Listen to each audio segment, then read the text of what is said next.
Hello everyone watching at home, you are with Adelaide Eternal, bringing you the final round of our Vintage Challenge.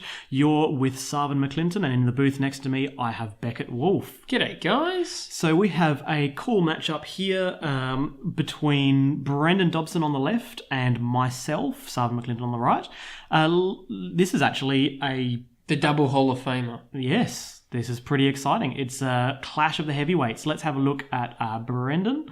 So Brendan obviously has been a mainstay of especially the Legacy and Highlander community, constantly just destroying us with these mid-range strategies, but he has yet to get his vintage win and he is very eager. So this final round is going to be a little big one for him, and I guess I'll flick over to me. Reluctantly. Sarven McLinton, 2 vintage wins, 3 legacy wins, 1 Highlander win to make him the ultimate champion of the Adelaide Eternal Challenges, Mr. Sarven Black Belt McLinton. Doctor.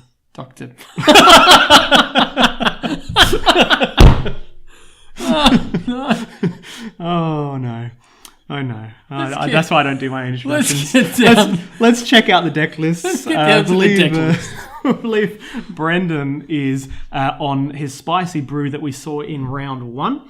So this one is really, really sweet.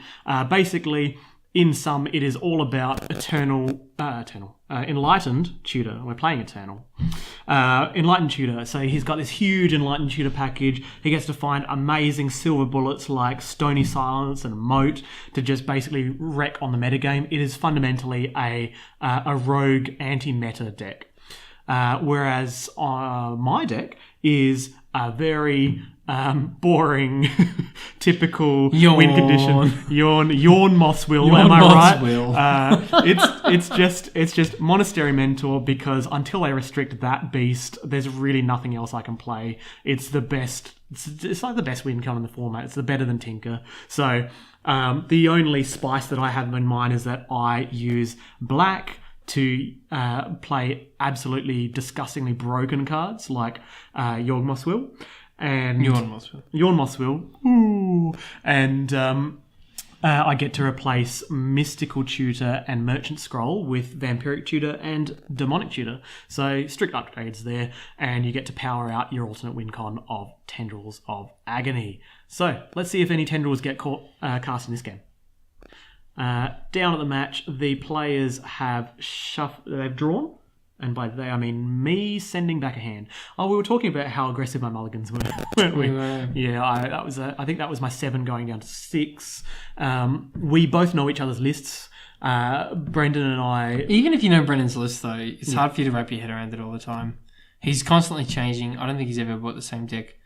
Yeah, maybe Legacy's played Elves a couple times, but he's got really good some strategies. Some little catch people, catch people unaware. And... we've been talking about this list and trying to think of how it can attack the metagame on certain angles. So he's got a Life from Loam in there as well. Life from Loam is so sweet. He's got that lands package of Crop Rotation, Life from Loam, Crucible of Worlds. It's pretty sweet. My hand over there is what have we got? Ruby, Jet. Oh, it's a lot of altars. There's a lot of altars in there. For those of you who haven't seen, we featured this in one of the previous videos, but the altarist for my cards, Lauren Punner, she does really, really sweet altars. And as you can see, my lineup of power here, all of my rocks are floating frames, but she's done a variety of different things as well.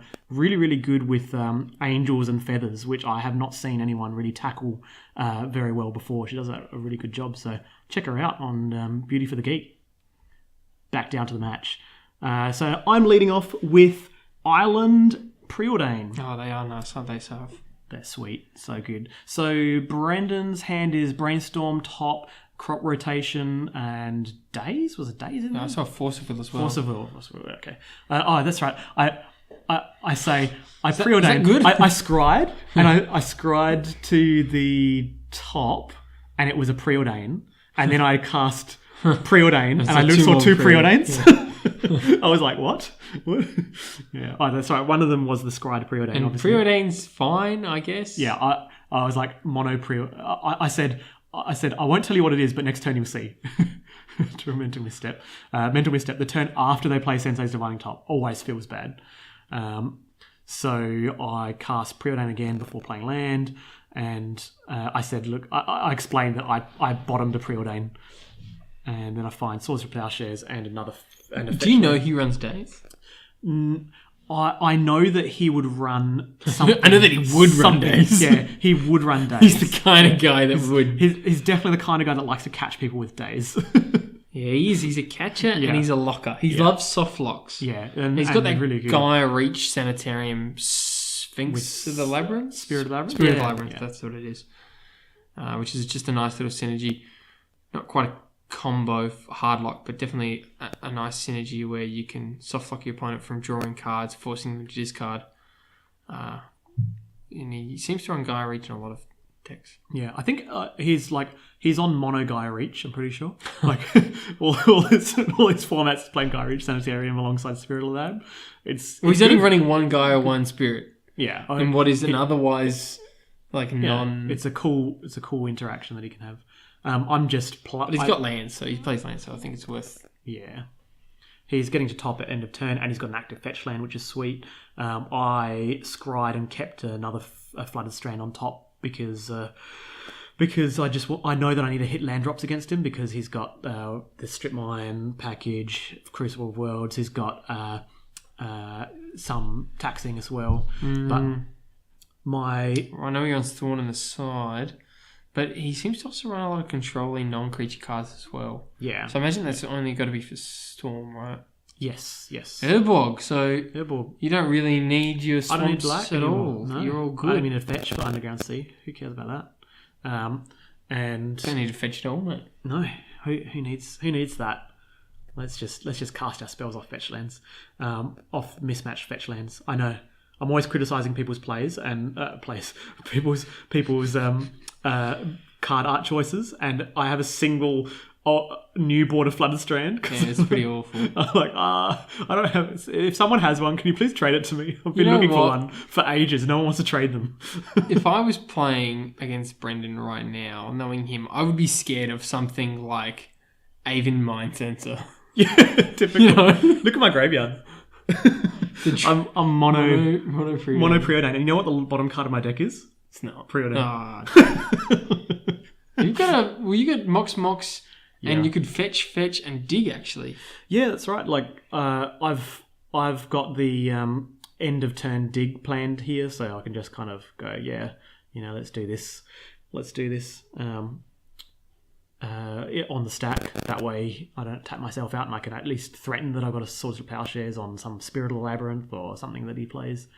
So hand is still pretty gush and dig, Swords of Plowshares and Ruby. Are you keeping the Ruby in hand because you want Storm count? Yeah. Because I am like 50% a Storm deck. But most of the time I win by Mentor. Depends on the day. Some days I just win by Mentor 9 games out of 10. And other days I don't. Other days I just storm out. I've been storming out a lot on this particular day.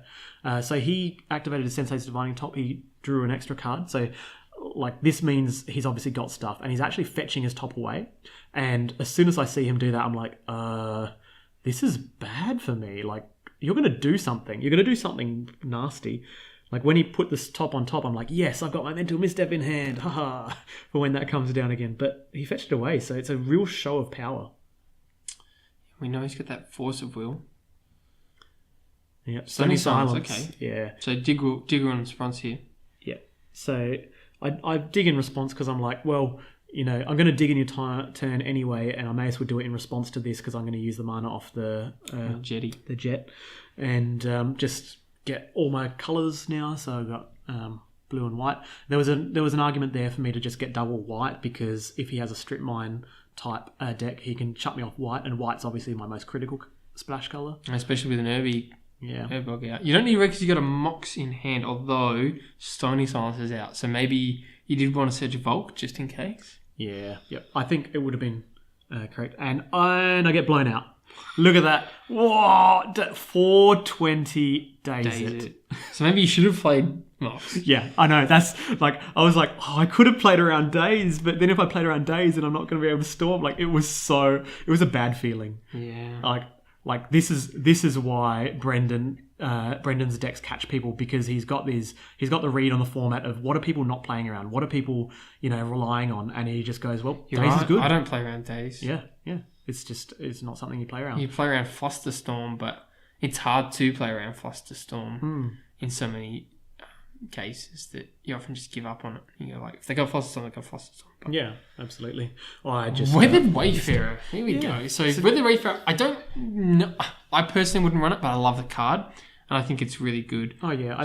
You get to pay 1. It's a creature for 1/1. You get to pay 1 white and tap it to search for any land if your opponent has more lands than you. So very strong because you don't have to search for basic. You can search for really strong lands like Dark Depths and Gaia Reach and Urborg and Glacial Chasm. It's good. It's good. In his deck, it's surprisingly good. And I misstep it because I respect that he is essentially a lands deck. So I'm just going to gush here. Especially if you're gushing, man. Yeah. Yep. Well, I guess not if you're gushing, but you did have more lands than him before that, before he saw the gush. My bad. True.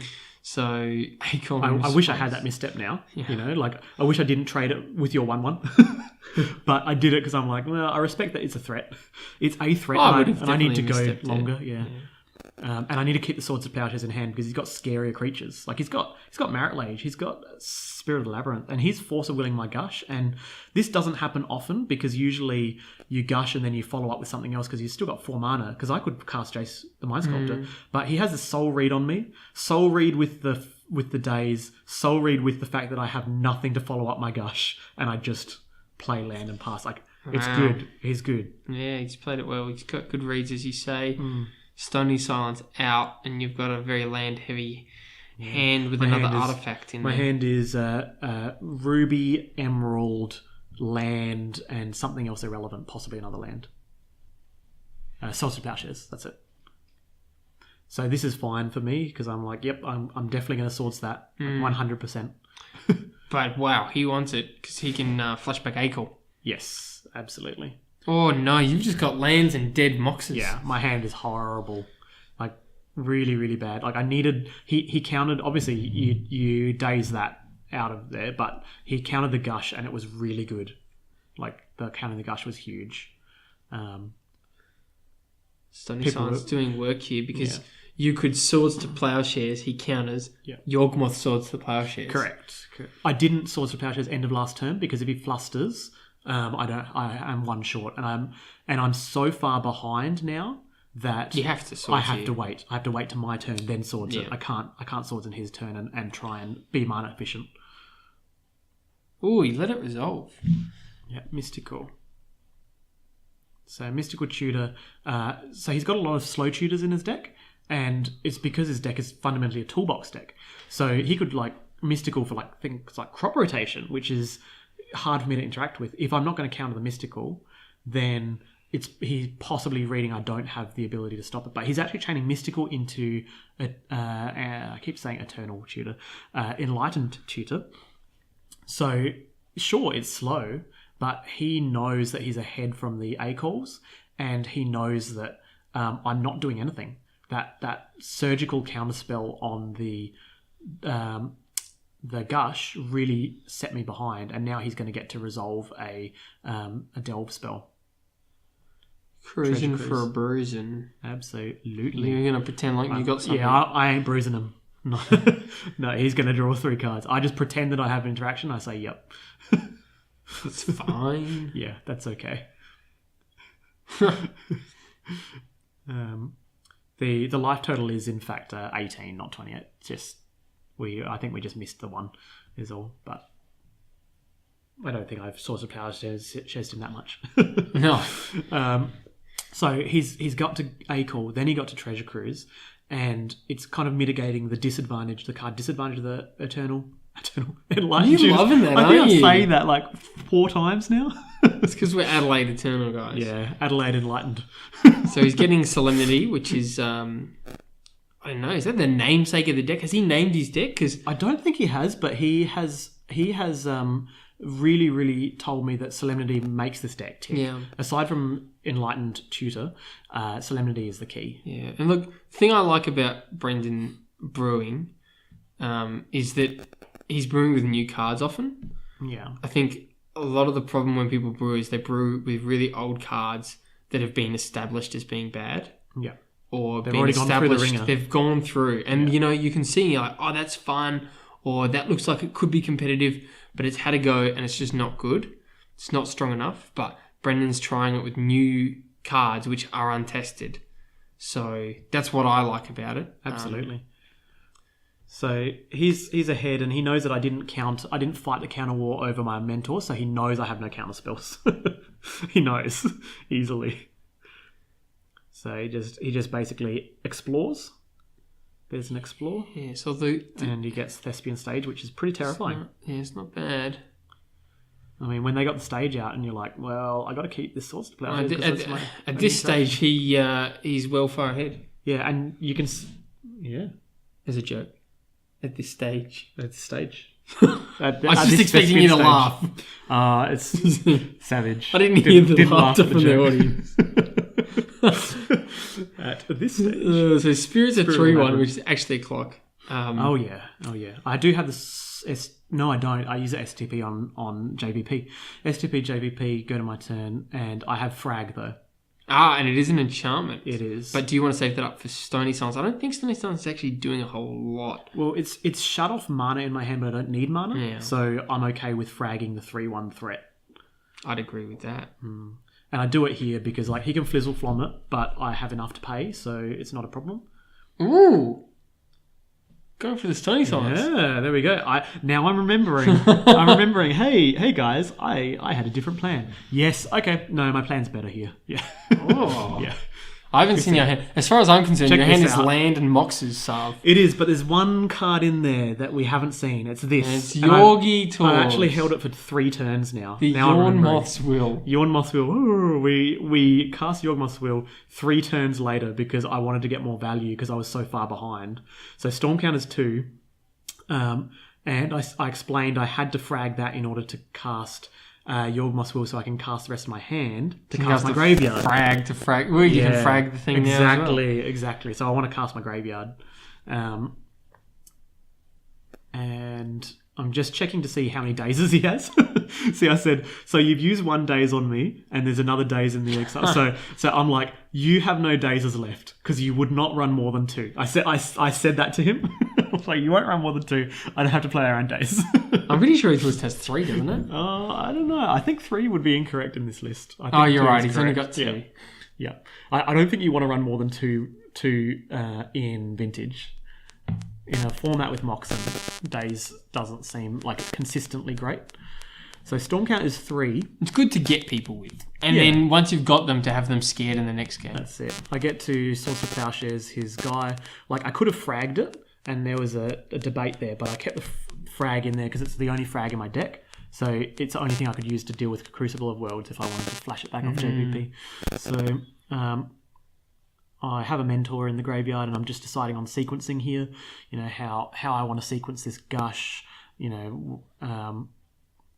Because I haven't played lands for the turn, so I get to replay a land, and this way I'd get to.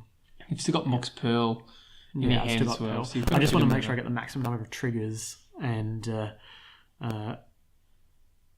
obviously knowing that he, I still have to play around Fizzleflom because, knowing that he didn't. Oh no, actually I don't have to play around it because he would have done it on the Yorgos. Yeah. Wheel. And even then, the Fizzleflom's not the end of the world because you've got. Sorry, we mean Flusterstorm, by the way. Flusterstorm. Yeah. It's just an autumn battlefield. I think even then, even if he has Flusterstorm, you're so far ahead from your Yorgmoths.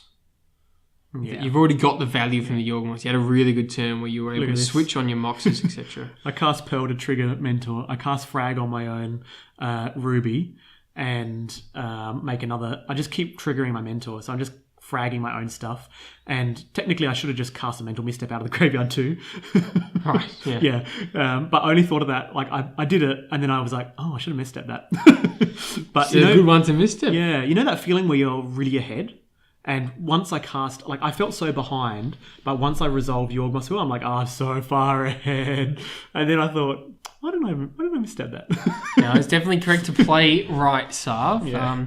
And yeah, look, that's a good example of where, I mean, you are ahead, but you're not so far ahead that you're totally out of. Yeah, given that end of turn he can crop rot. He was well ahead. Yeah. The Yawgmoths changed it. Well, really, the Frag changed it. Yeah. I could argue that I'm actually playing around crop rotation in his hand, and that's why I leave the mental misstep in the ground. Yeah, Here you go. So there's my explanation of that. which is actually play. Devastating if he had crop. Oh yeah. But he casts Solemnity, and he has in hand, I believe, crop rotation. Wow, so we did have two. Crop. He's got 2 crop rots. Well, actually, you were sort of playing. I was technically playing around. Yeah. Like by not getting maximum value, I played around crop rotation, Which is a good way to lose. I admit on camera that I did not do that intentionally. However, it was quite fruitful, wasn't it? Very fruitful. But what are you going to do about this crop now? Well, it's going to be an issue because that's Solemnity. You got double crop. Yeah, he's got double crop rot, and he has Solemnity. So you just hit a force, but he's got double crop. Yeah. So what are you going to do about it, Sav? I think I'm going to play a land, play a second mentor. It is crop rotation, isn't it, that we're seeing? It looks like a green card with the new art. Yeah. Do you know what it looks like? It looks like Lay of the Land. Which I'm pretty sure is just search or a basic land. I think we are 100% in saying it's not Lay of the Land, but it sure looks like it. Brendan, Dobby, if you're playing Lay of the Land, I was very disappointed. That's a stretch even for you. I'm pretty sure, isn't that other new card a strict upgrade on Lay of the Land as well? The one that traversed the Ulvenwald? Oh, that one's much better. Well, here it goes. Here we go. Crop rot. And I have a second mentor in hand and I don't cast it because I'm like, I am terrified of you. I'm terrified that you are going to do something. So I'm like, yeah, I'll just cast Force of Will. Did you have anything to pitch? No. Then I think my hand is horrible. Perfectly reasonable. It's mentor and land. So like I dodge a bullet if he. So maybe his second card isn't second crop rot. Or it is, and he's being really conservative. Not playing around Flusterstorm? Yeah, playing around Flusterstorm and playing around Mental Misstep. Yeah. And I just reminded him that he knows one of my cards, so he only doesn't. I said, I can't force anything because one of the cards in my hand is Underground Sea, you remember? So, so there's the crop rot. There we go. So I remember we had a discussion here, and he said, I should just get Dark Depths here, and he's like, but if you have Swords to Plowshares, that's really bad for me, and I have no hand. And I'm like, I could have Swords to Plowshares, but it's up to you what you might want to fetch. But does Glacial Chasm win? It doesn't win, but with Solemnity, it basically says destroy all mentor tokens. Yeah, mentor and mentor tokens. Here, I can't win by mentor, and my hand is down to like one unknown card. Right? Wait, why is that? Because it can't get cumulative upkeep. No cumulative upkeep counters. Yeah. Nice. So he actually has the. Do you reckon he could run Mystic Remora? Yes. Yeah, I that believe seems like a decent we've card. been discussing his decklist updates. Because that's an enchantment as well. Yeah, he's brewed with 3 Mystic Remoras in it now. It's really good. I think it's cool. Because you don't get the cumulative upkeep. It's very strong. It's on your opponents. But yeah, Glacial Chasm is actually a lot stronger than I thought there at first. Because I was like, Glacial Chasm delays the inevitable. Yep, and that's Gaia Reach Sanitarium. Gaia Reach is good here as well. Draw and discard each turn. Yes. Yeah. So he's got a very small hand, which makes that quite good. Yeah, it makes it really good. And sort of like a Liliana in a way. Yep. And here I have it's not Preordain, right? Because no, it is. It's the 4th Preordain. Oh, I think it got shuffled back in. Shuffled Preordain, actually cast. We start making mentor tokens, and then I think a turn or two after this, we were like, can we just agree that there's enough mentor tokens that we're just going to kill you? So we just stopped tracking them. Can he take you? He doesn't take damage. Is that what it is? No, he takes no damage. Yeah. So, but whilst Preordain is on the stack, he activated Gaia Reach Sanitarium, and he just said, this is a marginal play. Like, it's marginally better because he gets rid of less cards in my hand. Yeah. So, like, I have less choice. giving me less choice. Not that you'd preordain and find something that is bad that you want to pitch, but arguably you've got less information exactly for you to make the correct decision. I'm pretty sure I told him my frag is gone and I literally have one out here, and that is I'm going to look for strip mine. So I told him, I'm going to keep looking for strip mine. You can tendrils, right? I can tendrils. Yeah, tendrils works here, but my hand is one Mox Emerald, I believe. That is my whole hand. It's Emerald, Mentor, Land. Doesn't seem good. It's not... Tendrils isn't exactly going to be the best line, but I told him, I was like, every time you activate Gaia Reach, I'm just going to keep trying to find strip mine. And he said, well, you can tendrils, and I'm like, yeah, you know my hand. Gaia Reach helps me get tendrils, and it also helps me get to strip mine. So yeah, here I'm just treasure cruising, trying to find that strip mine. What can you do? You can't do anything about strip mine, right? It's not a spell. You can't interact with it. Crucible or whatever. True, but we're gonna be attacking for lethal.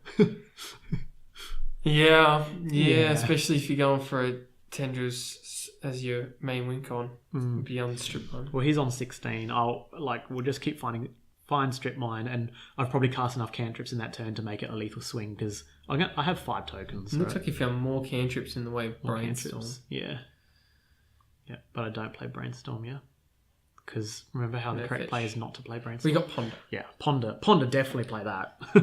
Definitely play that. And yeah, it's a lot of tokens, heaps and heaps of tokens. Ponder, is any of them strip mine? No, Shuff. Shuff. Yeah. Yes, past Sarven. You made the correct play. Shuffle that deck. Thank God for that.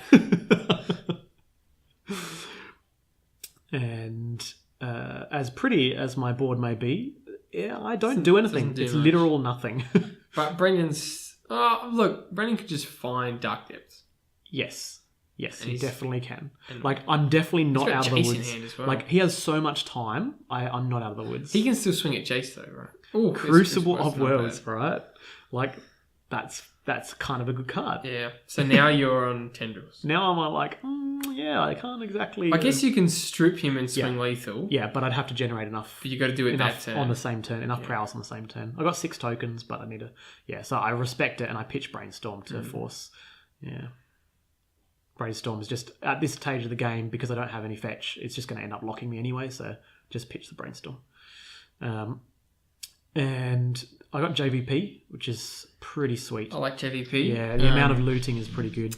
Well, definitely, and you get a sneaky Ponder and maybe even a treasure cruise in there. Yeah, I got Talarian Academy in hand, but I don't want to play it because it's another pitch card. I don't need mana. I just want to pitch to JVP.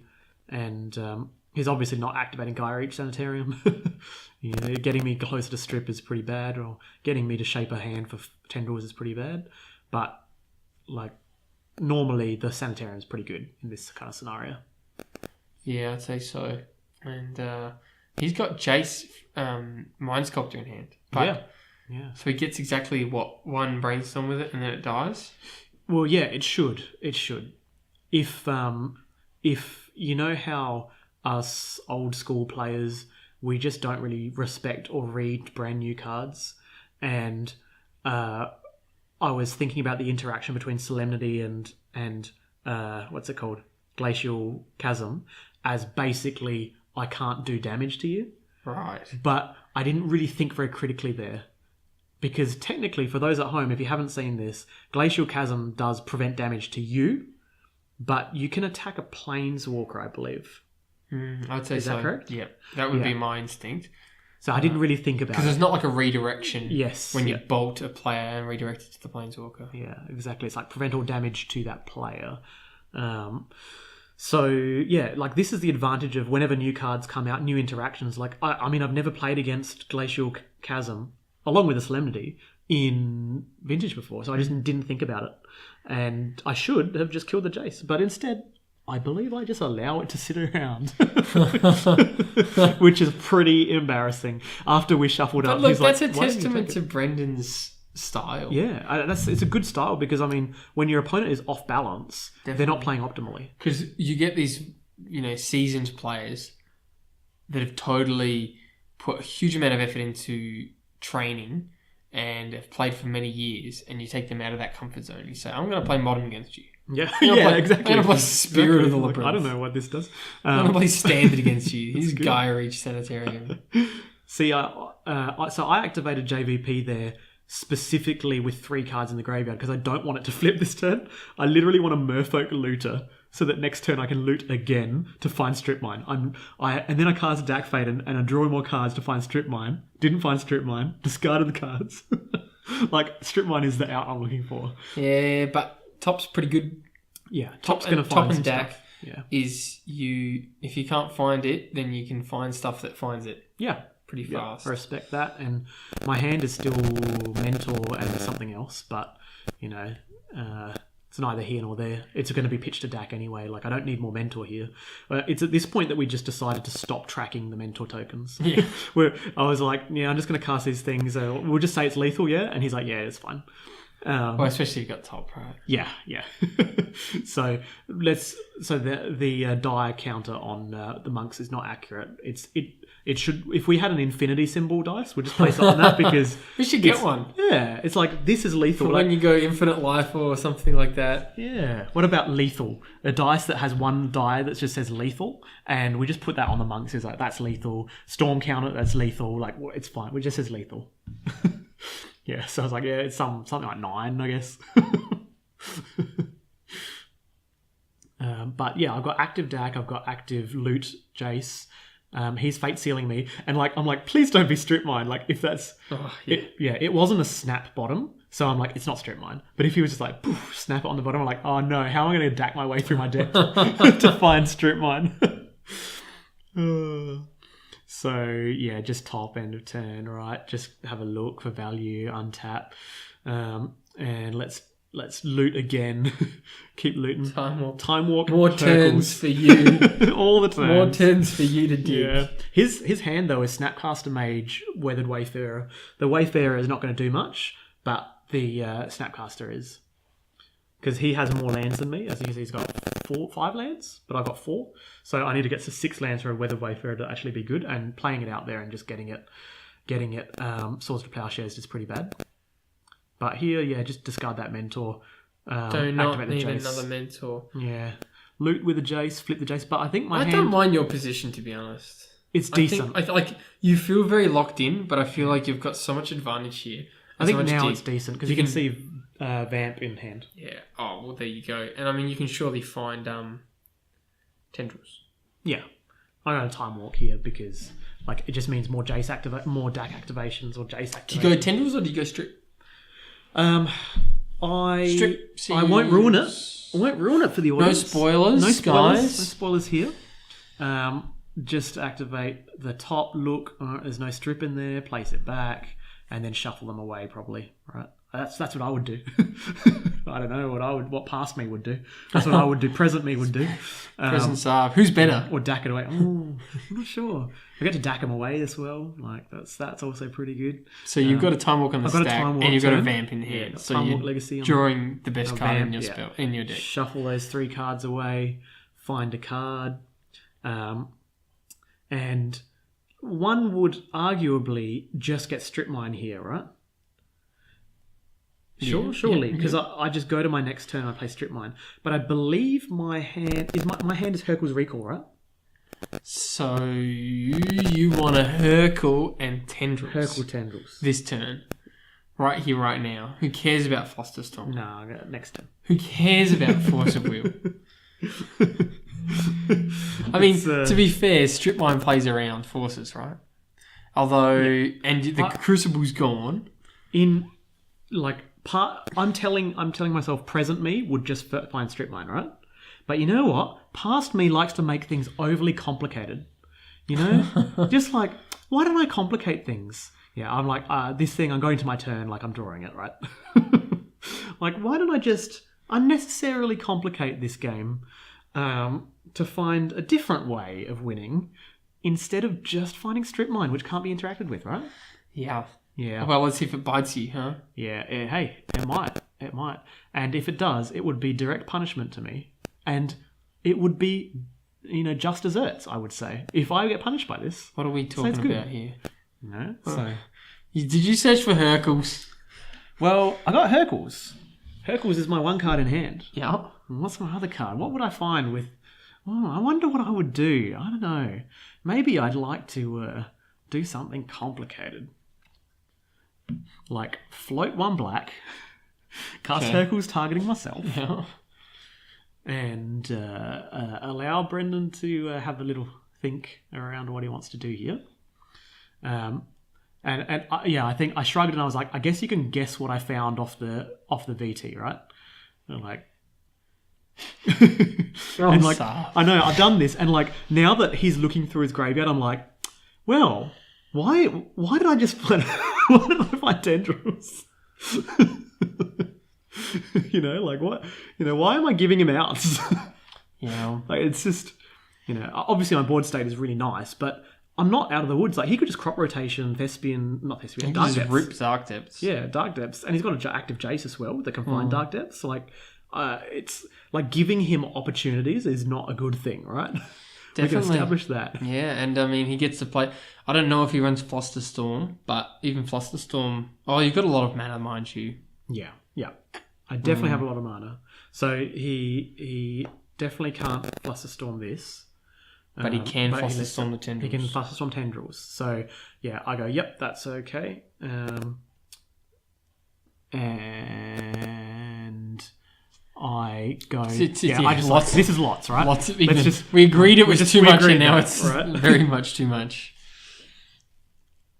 So we cast these things. Storm counters 2, storm counters 3, storm counters 4. Well, and the top would be back as well, wouldn't it? No, I never activated top. So it was my time walk turn.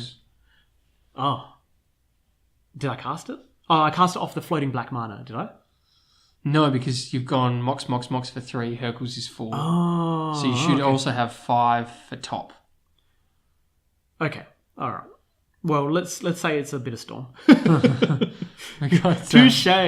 Oh, activate. Like I have time walk in the graveyard, so I activate Jace Friend's Prodigy, Jace Telepath Unbound to flashback Hercules Recall, myself again. Yeah. Play my things again. It's not Mindbreak Trap, is it? I present lethal, right? So I'm like, yep, we go lethal attackers with Mentor, lethal Storm here, right? Where and I'm like playing our Force of Will, like you Force of Will one of my even copies. Now you could have flashback VT and then topped and found Strip Mine. Oh yeah, I could have flashback Time Walk. I could have it's just for some reason today I decided it's a Tendrils day. I just decided today is Tendrils Day, okay? So forget Legs Day. Let's just play Tendrils Day today. And what does he have in the graveyard? He's got Flusterstorm.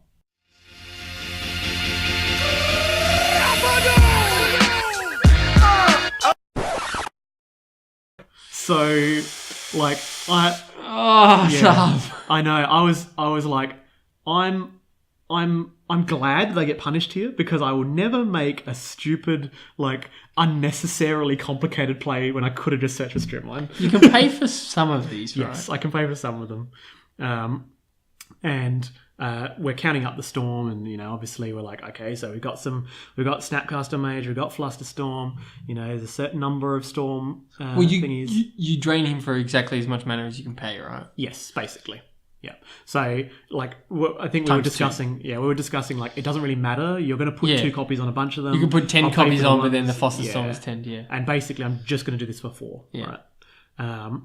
And, like, I could have, let's just think about the word of all the could haves, right? Let's just forget about the could haves. Well, when you're running, we've got enough could haves. When you've got VT, flashback VT, there's pretty much, anything's possible. Yeah. And that Mox Sapphire is in my hand. I did keep a single card in hand because I have Dak Faden active, and I do want to actually activate Dak Faden if this plan goes awry. So that's why I didn't play extra, because I'm like, it's enough Storm anyway. So he goes to 7 from this. I was like, 21, I guess. I don't know. Like 22, yeah, whatever. I don't even know. And then I'm like, okay, well, let's just activate Dak. And I've got one card in hand. I got the Mox Sapphire. Overly complex. Oh, no! No, Sarven! No! That's not fair. Oh, dear. Overly complicate the turn. Have my backup plan of Dak Faden. Dak Faden hits strip minus the last card. Jeez. He's not going to be happy about that. No. See, Brendan played it all correctly. Like, he played it solidly. That's it. And I just decided to overcomplicate it. Obviously, like, I had the win to just VT for strip mine, play time walk, like it is. But so in the end, I end up winning it anyway off exactly the plan that I should have VT'd for. So you had the perfect game because you didn't get punished for it because you still won, but you still learned a lesson. Oh yeah, I learned that lesson. Like, you learned a lesson, won the game. Yeah, wow. We discussed this afterwards, and the series of lessons learned. I mean, I learned about just don't overcomplicate it. Just get your one win con that can't be interacted with. I learned about, well, you can actually attack a planeswalker. You can attack Jason Mind Sculptor, even though you can't. Did Brendan say that at the end? Did he? Yeah, we were discussing it, and I was like, oh, I can't believe I didn't do that. And we also learnt that what was it? I had another life lesson here that I learnt. I can't remember what it was. Well, I hope you guys have learned something as the listeners. Yeah, that's it. And that was game 1. But I assure you, game 2 is a lot faster because I decided not to make things overly complicated. Was that game 1? That was game 1. No. Yeah, it was game 1. Surely not. Yeah, we went to 35 minutes, I think it was. Wow. And the thing is, we were discussing this after the game. Even though viewers might watch this back and look at Brendan's hand, and he only had maybe 2 cards in hand, 1 to 2 cards in hand for the whole game, but he actually was like definitely in the game. He was strongly in the game because he had crop rotation, and dark depths. His number of outs were crop rotation, dark depth, Phyrexian Unlife. Also, he had. What was it? Jason Mind Sculptor finds him these top decks too.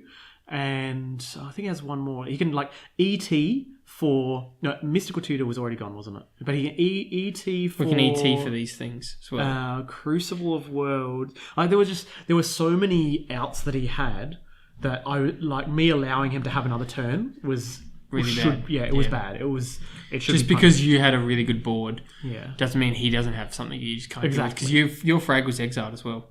Yeah, my frag was gone. I couldn't interact with some kind of enchantment-based combo.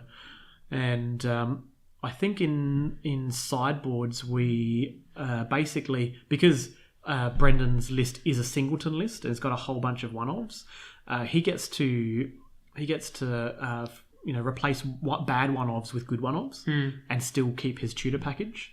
So, yeah, it's pretty good. Do you know what you're citing in here against him?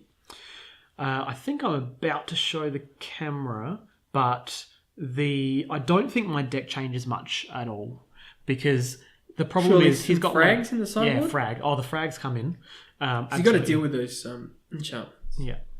The strategy of the deck doesn't really change. Like, I don't take out 10 doesn't or anything. Yeah, moat is really big. Like, I know there's people that would like shave a mentor when you're playing against decks with moat, but the thing is, Brendan's list has 1 moat, and if I keep 3 mentor in, then I increase the likelihood of me going turn 1 Lotus Mentor.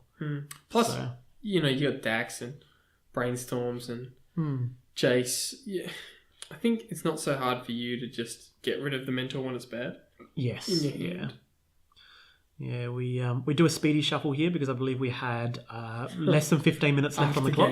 After that, it was a really fun game 1, but it had so many points where I'm like, I'm so not used to playing against this rogue deck. I just didn't know what to do and, made suboptimal plays. And that's what rogue decks are designed for. They're really good at preying on established decks with established lines of play that you have to disrupt. You have to change your play pattern suddenly, and it's not easy to do on the fly. But yeah, I brought in 2 fragmentizers. I remember that. That's definitely there for the moat and Stony Silence. But yes, he's got a lot of enchantments as well. That plenty of decks have artifact hate in the way of Ancient Grudge or even Steel Sabotage. And they've got the Nature's Claims in there as well, but there's usually a split, and I'm wondering if Brennan just has like so many artifacts and charmants that are at that stage that, you know, you can't actually deal with them all. Like you spend your claim on Unlife, but then you've still got the Solemnity to deal with, and there's not that much enchantment hate in anyone's 75. Yeah, just overpower the amount of hate. So good hands all round. Yeah, I've got a good hand here, a goodish hand. It just depends how it lines up. Like Tormod's Crypt might be really good, or it might be really bad. Did you put into Tormod's because you saw Crucible of Worlds? Yeah, I saw Crucible. You saw Snap, I guess. Crucible and Snap, and I was like, I'll just play this because I had one other bad card, I think it was. So I took out a bad card. I can't remember what the bad card was, but I took it out and I went, well, this could be high payoff, like high risk, high reward. And I keep it in hand just because I can trigger Mentor. There's no reason to play it now. Generally, the graveyard's not going to be relevant until turn 3 or onwards because of Snap and Crucible. So no, he doesn't really have art. He's got more probably artifact hate than he has counter spells for a Tormod's Crypt. And I think that, you know, it's not like he's going to force a Tormod's Crypt, and it's not like he can misstep it or daze it, really. So yeah, it can do or work. Flusterstorm. It's hard for him really to counter it. Absolutely. Such a low cost spell. He's got range though. He's got a bit of mana. He has double misstep in hand, which makes me feel much better about playing at top. I was really kicking myself after I played the top because I was like, oh no, he could misstep my top, or I should play Preordain first. But he had double misstep. So he missteps. Yeah, so it didn't matter, and I'm fine with them misstepping slow tutors, even though it's a good tutor, it's a slow tutor, and this way my Preordain resolves and I stay ahead of cards. That's it. You're not going down. Yeah. I love VT. I don't actually play it in my lists in Vintage because I hate getting. Well, first of all, it's quite easy for them to misstep it. Oh yes. But I hate it getting forced. But you're okay with it being misstepped, and also I with VT I didn't play it. I played it for a long time back when Gush was not restricted, and I played Fast Bond and stuff like that, and you can find Fast Bond and Lotus with VT, which is really good. But then when I stopped playing that and played you can find a lot of things with VT. Yeah, exactly. Almost anything. Even a boat. Do you run any things that aren't cards in your 75? But then VT fell out of favour because there was so much blue in the format. There's less Gush, so Gush. But being out of VT and then 0 mana Gush, what you VT'd is strong. Yeah, I brought it back in because I'm playing like Balance and some other one Balance and one Frag main, so a lot of situational cards that you like to discard. So I discard Tormod's Crypt here because I'm like, yeah, well, it would have been better if it was relevant early, but I'm not going to lose card. If you countered my VT, then I may as well not lose card advantage here and just discard the Tormod's Crypt. Also, I think my hand has... Well, it's pretty bad against Stony Silence as well. It's pretty bad, yeah. So you'd be happy with that I'm like, pitch. psychic play. So my hand is still Preordain. I still have got the same Preordain since the beginning of the game, the first turn. And that was my debate whether I play Preordain first and then top after, because top is more valuable in a long game. But it's moot anyway, because... I fragged the Stony Silence. I respect Stony Silence. Respect it a lot. Mind you, he had the mocks out, not you. Yeah, it's true. It does shut off his own mocks, but I think I have a different plan going on at the moment. I'll just have to remember what that plan was when we see it. Mindbreak Trap? Did you? You surely wouldn't have sided in it. No, it's in my main deck. But I put it on the bottom there. Yeah, I bottomed the Mindbreak Trap. And Gush here. Yeah, Flizzleflom, pretty strong. Flizzleflom, pretty strong. Sorry about that, guys. He means Flusterstorm. Flusterstorm. Not Mirror Break Greg. Mirror Break Greg, Pyro Blossom, and there's some great ones. Just go watch our Reanimator Highlander deck tech, and you'll see the joke, where the joke comes from. So Treasure Cruise for full value here. Oh no, for 2. Yeah, casting for 2. And I don't believe my hand has... I think my hand has 1 force. Is that correct? But that's it. Force, but you could pitch the Preordain. No, I don't want to. But he loves his No, I don't want to. I love my force and my Preordain. Like, I think my rationale is there that, I got force Preordain, but my only blue card is Preordain. If I force your Treasure Cruise, I can't Preordain next turn. And Preordain is more valuable to me than it is Treasure Cruise to you. Wow. Yeah. Big calls. I And you know, get to keep big the call. force. Yeah, and keeping the force. But yeah, it's a big call. But like my preordaining is so much stronger. Well, also I guess his deck's got a lot of haymakers that are better to force, like, you know, the solemnity after the unlife or something like that. Yeah, definitely. So I get to ponder here with an active fetch, which is a pretty nice position to be in, and I think that's a boat as well. Is that Treasure Cruise on the front? Yep, with the old Sultai bug symbol, claw symbol or something, and I think it's probably pretty safe to say that Treasure Cruise is going to be like, I'm keeping Treasure Cruise, right?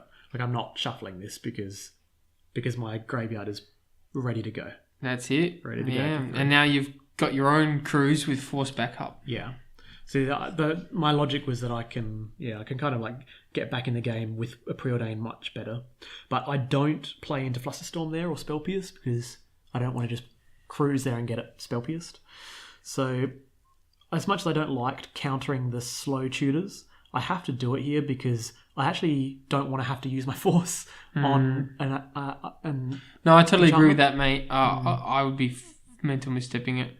Obviously, you know, the great value-minded person wants to counter what they search, but when you've got narrow counters like that, I definitely see the argument of them letting them search it. They can work it, they can search it, and be one card down. Let them work. Yeah. Found Do you counter how this? hard. So I actually don't counter this. I think that's fine. Because it's like... It's by itself. It's half a combo. If you got if you get the second combo, then you start countering. And now he's down a card. So yeah. You know those times where you don't counter Time Vault because you'd rather wait until... Well, you don't counter Voltaic Key because you'd rather wait till they actually have a Time Vault, so you counter the Time Vault, or you counter the second piece when they try to play it. Yeah, definitely. So this means I don't have to pitch the preordain as well. So I just want to kind of leverage that preordain a little bit later. The longer the game goes, the better that preordain gets. It gets so good. Cantrips. People love snapping the cantrips off turn one, but... Well, they want to do it to find their curve. And I respect that. I have to do it. That's not when it's strong. That's why preordain's good, though, isn't it? Because it's versatile. Yeah, like I had a hand with 3 land, a preordain, and a top, and all that other stuff, and so like I had the privilege of being able to hold off preordain for so long in the game, but so many times, you just have to snap it off, and you just have to hit that second land drop, or whatever, or find that counter spell before passing to the turn of the opponent. And strip here. Yeah, you like to see strip. Probably not great to fire it off now, but nice to have it in hand as a backup against something strong. Definitely. So not showing it here as well, I think it's good. Yeah, let them... Because he hasn't played other lands, like the strip mine he finally played, it means that he's not actually been drawing lands. So, there's a world where I can go the land denial strategy, but yeah, I'm constantly just not playing things because I don't need to yet. I mean, I've got Swords to Plowshares, I've got Force of Will, Preordain. Worst case scenario, if I don't use a Preordain, I can still, pitch it to Force. But the longer it goes, the better. And he's gone with Strip Mine, and that means it takes him down 1 land, so my Strip Mine will be better. And Eidolon of the Rhetoric. Eidolon of Rhetoric. So players can't draw additional cards, is that it? Or can't cast... It's basically... It's an anti-storm sort of spell. Yeah. You can only cast 1 spell a turn. It's basically the almost impossible to find Arcane Laboratory, but for white and a 1/4. I'm trying to think how he lost to that Storm deck in round 1. Yeah. He's got so much anti-Storm with Flusterstorm, Eidolon, Phyrexian on Life. Absolutely. He just didn't line up and get his 3rd land drops. And as you can see, look how good his deck looks like when it's firing on actual lands. So here I get to snap off that strip on his only white source. Now he's down to Island, Mox Sapphire, and Gaia Reach Sanitarium. Yeah, so he doesn't have many colours either. So I fragmentize. Yeah. I did want to frag his Mox Sapphire. Yeah, I was just about to say that's an option. But I think I have another plan going on. So I just wanted to get that guy out of play now. I think I have Swords of Plowshares in hand as well, but I'm saving that for something that's not an enchantment that's scary. a marital age token. I don't know. Yeah. I don't know. I was like, there's so many things I just don't know what's coming out. So I'm like, I better keep the versatile. Yeah, next thing you know, you're playing against like kitchen finks. Yeah, you're like, I can't beat this Lose. guy. I can't beat this card. Yeah. But he discards to hand size. No, he activate Gaia Reach Sanitarium and he discards Light from the Loam, which is insanely good. Very nice, very nice. End of turn, I crack both. This makes your strip fetches. a lot worse and his strip a lot better. Yeah, absolutely. The only thing I can do is deny him green sources. True, that's it. That's one way of doing it. Yeah, that's it. So I guess I just find redundancy in case he's got... Because he's got Strip Mine and he's got Life from the Loam. And if he plays his green source next turn and he starts stripping my white sources, I need to make sure I have enough white sources. So that's why I don't get the Volk here. Like, being able to cast Dak is not great when you can't cast any other spells in your deck. But this is my plan, Yogg Will. And you'll see I haven't played a land for the turn. So I play Strip Mine. And note that I also have Fragmentize in the graveyard. Oh dear. Yeah, that's the plan. So you're gonna frag his Saf, Yeah. strip his island, keep Yeah. him on one colourless, Keep him on a single colourless Gaia Reach Sanitarium. and That's you've the also plan. got Ponders and Gushes, etc. Yeah. I've still got that Force Pitching Preordained plan. Still there. I haven't counted anything yet. But I think I fragged that. Yeah, I was telling him, like, how much do I want to hit that Saf? I played the strip. I'm like, I really want to hit your Saf, but I'm pretty sure I can allow you to keep your Saf if I hit your You hit island here, surely, right? Well, you might be surprised like there is an argument to hit the Gaia because then he's like not going to be able to filter and find more land. But I correctly hit the island. Like, I just want to hit the blue sources. And you can see that Eidolon of Rhetoric was doing a lot of work, wasn't it? Storm count 3 and 3 mana in pool. I think it's 3 blue mana. I have a feeling it's 3 blue mana. Yes. And unfortunately, Lotus went exile. Were you weren't able to play it first? I think it was in the graveyard. And I played it from the graveyard. It was a really good Yogg Will turn. You've had a few good Yogg Wills this. Yeah, and that's why I play that card. The black is for Yogg Will. Like, black is for Yogg Will and DT. VT is a bonus, but black's for Yogg Will and VT. That's a nice. Yeah, so now my hand's like 7 cards. And 7 cards, and yep. I'm like, pretty strong. Look, do you forcible the brainstorm? No. Yeah, I was like, I could deny you mana, but I don't think you're going to hit a land. Like, the odds when people brainstorm and you try and deny them drawing the land off the brainstorm, when you actually math it out, the odds of them drawing a fetch land are actually really low. And if they just draw a land, like 25% or something. But if they just draw a land, it's fine. And here he draws no land, which is even better. So I don't even have to burn it's the pretty much done, isn't it? Yeah, this is pretty much game over here. Like, I'm really far ahead. All I need to do is finally cast a Preordain to find a win con. Let's find the win con, guys. And there's a mentor. Yeah, like, clockwork, Sarv. That's it. That's going to be all she wrote. We play that mentor. I play a land to play the mentor, and then play around days. Very play nice. Around days. Yeah. No, he doesn't have violence. Can't even days. But yeah, him having to pitch dig because that strip on the blue source. It would have been a beautiful dig. Yeah. So I just force back here because I'm like, I want to. Yeah, and that's it. GG's. So yeah, his hand is actually surprisingly good. It's got Flusterstorm and the Spirit of the Labyrinth, but the strip mine into Yogg Will, strip mine into frag and all this other stuff, it's good. So that's the games. Hope you enjoyed seeing both some tier 1 decks and some super rogue decks that prey on tier 1 decks. It's a lot of fun playing in this rather open format since the Gush restriction. Thanks for watching, guys. Have a good one.